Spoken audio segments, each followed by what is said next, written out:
Hello friends जय जगन्नाथ सांग मैंने आज सका उठी मु प्रथमे बाहरी मो फार्म को और मो फार्म रो अल्प किसी काम सारी बाहर थिलु कंटाई अभिमुखे कारण आम ओला गाड़ी रो सर्विसिंग पाई और गाड़ी शोरूम गाड़ी देई आमे चलिलु टिफिन खाइबा पाई और टिफिन रे आमे खाइलु पूरा अलग प्रकार खाद्य जहाँ आपण केबे देखि नथिबे आ खाइबा तो दूर कथा ता हेउची पेटाई परोटा जार मेकिंग देखंतु ओ से आमको पपेया आलू कषा सह परोसी थिले ओ आमे ताकू बहुत आनंदर सह खाइलु।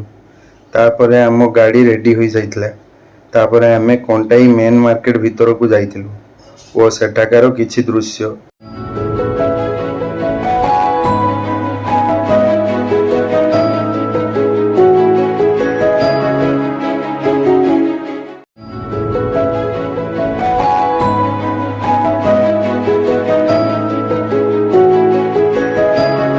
ओ सेठारे जाऊ जाऊ देखलु गोटे बनिशीर दुकान ओ सेही बनिशी दुकान रू आमे किछि माछ धरा कंटा आनिलु। तापरे आमे गोटे फल दुकान रे देखिलु गोटे अद्भुत फल जार ना थिला खेजुर जहा को आमे ड्राई फ्रूट रूप रे खाई थाउ। तापरे आगो को चलिलु ओ एका एक मौसा अँला कोली बिक्री करथिले ओ तांको पाखरु अँला कोली नेलु। तापरे एक जाल दुकान रू माछ धरि बोली बिंधा जाल आनिलु।